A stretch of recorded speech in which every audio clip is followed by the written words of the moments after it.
Tandaan mo ang mahalagang bagay na ito sa iyong buhay. Una, isuko ang lahat sa Diyos. Pangalawa, pangalagaan ang iyong kalusugan, sarili mo yan, ikaw lang ang may kontrol ng mga kinakain mo. Pangatlo, gamitin ang iyong retirement fund o ipon para sa iyong sarili. Sa iyo yan. Gastusin mo kung may oras at sobra.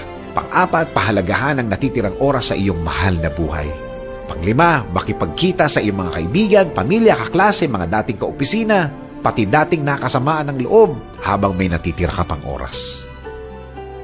Yan ang mga bagay na dapat mong gawin bawat araw. Ngumiti, humalakak, tawa lang. Yung malutong, hayaan mong mainis ang mga nasa paligid mo habang malutong ang tawa mo. Sila ang mga taong hindi marunong magsaya sa buhay. Sila ang mga taong malulungkot. Ang buhay ay mahalin tulad sa umaagos na tubig. Hindi mo na ito maibabalik pa. Kaya laging maging masaya.